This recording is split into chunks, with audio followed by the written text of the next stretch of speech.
ഖാലുദു ലനാ റബ്ബക യുബയ്യിൻ ലനാ മാഹിയ ഇന്നൽ ബഖറ തശാബഹ അലൈന. ഞങ്ങളിൽ ഇൽത്തിബാസായി ഏതാണ് അറിവെന്ന് ഇപ്പോഴും ഞങ്ങൾക്ക് മനസ്സിലായി തന്നിട്ടില്ല. മുഷാബഹത്തായി, തശാബുഹായി. തശാബുഹ ആക്കുന്നത് സാമിരിയാണ്. ഓല അഹ്ലുൽ ഫിത്നത്താണ്, ഫിത്നത്തിന്റെ ആൾക്കാരാണ്. ഓൾക്ക് എപ്പോഴും തശാബുഹേ ആവുള്ളൂ. അതാണ് സംഗതി മനസ്സിലാകാഞ്ഞിട്ടല്ല. അവര് പിന്നെയും പറയാം ഞങ്ങൾക്ക് ഇൽത്തിബാസായി, നീ ഒന്നതൊന്നും വ്യക്തമാക്കിക്കൊണ്ട ഏതാണ് അറിവ് ഞങ്ങൾക്ക് ഇൽത്തിബാസായി. തശാബുഹാകുക എന്ന് പറഞ്ഞാൽ ഇൽത്തിബാസാകുക, ഏതാണ് ശരി ഏതാണ് തെറ്റ് എന്ന് മനസ്സിലാകാത്ത അവസ്ഥ. ശരിയായ മസീഹിനെയാണോ മസീഹു ദജ്ജാലിനെയാണോ കൊന്നത് എന്നത് ഓൽക്ക് തശാബുഹായി അല്ലേ. മാ ഖതലൂഹു വമാ സലബൂഹു വലാകിൻ ശുബ്ബിഹ. ശരിയായ മസീഹ് ഈസയെയാണോ അവര് ഖത്ൽ ചെയ്തത്, അതല്ല മസീഹു ദജ്ജാലിനെയാണോ അവർ ഖത്ൽ ചെയ്തത് എന്നുള്ളത് അവർക്ക് തശാബുഹായതാണ്. സത്യത്തിൽ അവർ ഈസയെ കൊന്നിട്ടില്ല. അവരെ വിചാരം ഈസയെ അവർ ഖത്ൽ ചെയ്തിരിക്കുന്നു എന്നാണ്. അതാണ് തശാബഹത്ത്. തശാബഹത്ത് കുലൂബുഹും, അവരുടെ വീക്ഷണങ്ങളിലാണ് ഇൽത്തിബാസ്. പക്ഷെ ആ വിജ്ഞാനത്തിന് ഒരു ഇൽത്തിബാസും ഇല്ല. തശാബഹത്ത് കുലൂബുഹും, അവരുടെ ചിന്തകളിലാണ് തശാബഹത്ത്. അപ്പൊ അവര് പറയാം തശാബഹത്ത് തശാബഹ അലൈന ഇന്നാ ഇൻഷാ അല്ലാഹു ലമുഹ്തദൂൻ. നേര് പറഞ്ഞാൽ ഞങ്ങൾക്ക് ശരിയായ മാർഗം കിട്ടും, അതുകൊണ്ട് നീ അതൊന്ന് ഞങ്ങൾക്ക് വ്യക്തമാക്കിക്കൊണ്ട. ഖാല ഇന്നഹു യഖൂലു ഇന്നഹാ ബഖറത്തുൻ ലാ ദലൂലുൻ. ദലൂലുൻ എന്നുള്ളത് അതിന്റെ അടുത്ത വിശേഷണം. ഇത് വളരെ ചുരുക്കിയിട്ടാണ് പറയുന്നത് കേട്ടോ. ലാ ദലൂലുൻ, അത് ഇതുവരെയും നിങ്ങൾക്ക് കീഴ്പ്പെടുത്താൻ കഴിഞ്ഞിട്ടില്ല ആ അറിവിന്. ദല്ലല എന്ന് പറഞ്ഞാൽ കീഴ്പ്പെടുത്തുകയാണ്. ദല്ലല അത് നിങ്ങൾക്ക് ഇതുവരെയും എളുപ്പത്തിൽ കീഴ്പ്പെടുത്താൻ പറ്റിയ ഒരറിവല്ല. അല്ലല്ല, ദല്ലല എന്ന് പറഞ്ഞാൽ നമ്മൾ ഒരു നിലൊക്കെ ഉഴുത് പാഴാക്കി അതിന് വിള വിത്ത് ഇടാൻ പറ്റുന്ന രൂപത്തിൽ അടിച്ച് ഒരു വസ്തുവിനെ അടിച്ച് പാകപ്പെടുത്തുക. അപ്പൊ നിങ്ങൾക്ക് കിട്ടൽ എളുപ്പമായ ഒരറിവല്ല അത്. കിട്ടൽ എളുപ്പമല്ല അത്. കുടിയിലിരുന്നാൽ കിട്ടൂല. നിങ്ങളുടെ തലച്ചോറ് ബഹസും ഗവേഷണവും പഠനവും നിരീക്ഷണവും ഒക്കെ നടത്തിയാലേ അത് കിട്ടുള്ളൂ. എങ്കിലേ തുസീറുള്ള വിജ്ഞാനത്തിന്റെ ആ ഭൂമികയിൽ നിങ്ങൾക്ക് അതിലെ അറിവുകളെ പുറത്തെടുക്കാൻ പറ്റുള്ളൂ. വൈജ്ഞാനിക ഭൂമിയെ നിങ്ങൾക്ക് ഉഴുതുമറിച്ച് അതിൽ നിന്ന് വിജ്ഞാനത്തെ പുറത്തു കൊണ്ടുവരിക എന്നുള്ളത് വളരെ എളുപ്പത്തിൽ ഈസിയായിട്ട് കിട്ടാവുന്ന ഒന്നല്ലത്. ലോകത്ത് ശാസ്ത്രജ്ഞന്മാർ മുഴുവൻ ഒരു സുപ്രഭാതത്തിൽ കിട്ടിയ അറിവൊന്നുമല്ല. ആണോ?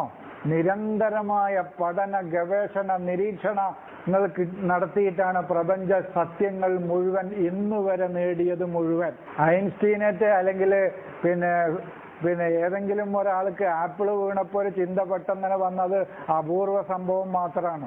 99.25 അറിവുകളും ലോകത്തുണ്ടായത് മുഴുവൻ വെലൂലല്ല.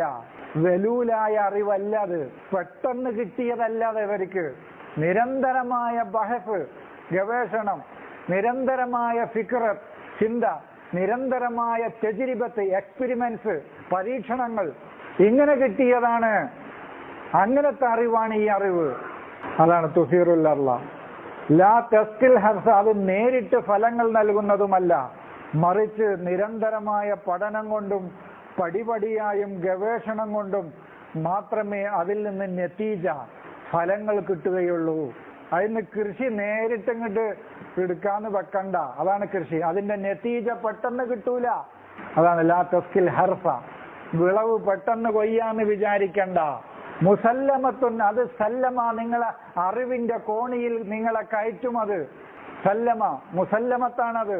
അറിവിന്റെ ജ്ഞാനത്തിന്റെ ഉത്തുംഗതയിലേക്ക് നിങ്ങളെ ആ കോണിയിലൂടെ കയറ്റിക്കൊണ്ടുപോകും. അത് ലാ ഷിയത്ത ഫിഹ, അതിൽ ഷിയത്ത്, അതിൽ കെദിബില്ല, കളവില്ല, കള്ളമല്ല ആ അറിവുകൾ.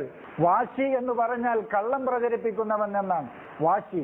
നമ്മൾ മലയാളത്തിൽ പറയുന്ന വാശി ഉണ്ടല്ലോ, അതേപോലെ തന്നെയാണ് അറബിയിൽ വാശി. അവസാനം വാശി, ഷിയത്ത്.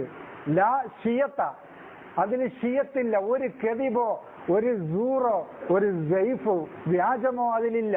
നിങ്ങളെ വിജ്ഞാനത്തിന്റെ കോണിയിൽ കയറ്റുന്നതാണത്. അങ്ങനത്തെ അറിവാണത്. 10 വിശേഷണം പറഞ്ഞു. ഇപ്പോ ഈ അറിവുകൾക്ക് നിങ്ങൾ വിധേയപ്പെടണം. ഫദബഹൂഹ, അവരതിന് കീഴ്പ്പെട്ടു. പക്ഷേ വമാ കാദു യഫ്അലൂൻ, പിന്നീട് അവരത് പ്രവർത്തിക്കാൻ തയ്യാറായില്ല എന്ന് പറഞ്ഞാൽ അവരുടെ ഹൃദയങ്ങൾ പിന്നീട് കഠിനമായി പോയി. അത് പിന്നത്തെ ആയത്തിൽ പറയുന്നുണ്ട്, സുമ്മ കസത്ത കുലൂബുക്കും മിൻ ബഅദി ദാലിക. ജ്ഞാനത്തെ അവർ ഉൾക്കൊണ്ടു, പക്ഷെ പിന്നീട് അത് പ്രവർത്തന രംഗത്തേക്ക് കൊണ്ടുവരാൻ അവർ തയ്യാറായില്ല. വൈദ ഖതൽതും നഫ്സൻ എന്ന് പറയുന്നത് അതാണ്. അങ്ങനത്തെ ഒരു തത്വശാസ്ത്രത്തെയാണ് അവർ കൊന്നുകളഞ്ഞത്. വദ്ദാറഅതും ഫീഹാ, അവർ ഒളിപ്പിച്ചു വെച്ചു. എന്നാൽ വല്ലാഹു മുഖ്രിജും മാ കുന്തും തക്തുമൂൻ, നിങ്ങൾ ഒളിപ്പിച്ചു വെക്കുന്നതിനെ അള്ളാഹു പുറത്തു കൊണ്ടുവരിക തന്നെ ചെയ്യും. ഏത് യാഥാർത്ഥ്യത്തെ നിങ്ങൾ ഒളിപ്പിച്ചു വെച്ചാലും അള്ളാഹ് അത് പുറത്തു കൊണ്ടുവരും. അതാണ് പിന്നീട് അതിനുശേഷം വൈദ് പറയുന്നത്, സുമ്മ ഖസത്ത് ഖുലൂബുക്കും മിൻ ബഅദി ദാലിക ഫഹിയ കൽ ഹിജാറത്തി ഔ അശദ്ദു ഖസ്വതൻ എന്ന് അടുത്ത ആയത്ത് അതാണ്. പിന്നീട് നിങ്ങളുടെ ഹൃദയങ്ങൾ കഠിനമായി, ചിന്തകൾ ക്രൂരമായി പോയി, കഠിനമായി പോയി, കല്ലായി. അത് ചിന്തകൾ കല്ലായി മാറി. മാറ്റത്തിന് തയ്യാറാകാത്ത ചിന്തകളായി. അതാണ് മാറ്റത്തിന് തയ്യാറാകാത്ത ചിന്തകളേതോ അതാണ് കല്ല്, അതാണ് വിഗ്രഹം. അല്ലാതെ നമ്മളിവിടെ കൊടുന്നേക്കുന്ന ഒരു കല്ലല്ല. ആ കല്ലുകൊണ്ട് ലോകത്തിന് ഒരു ദോഷമില്ല. സാധുക്കൾ മനസ്സിലാക്കിക്കുന്ന വിഗ്രഹം അതാണെന്നാണ്.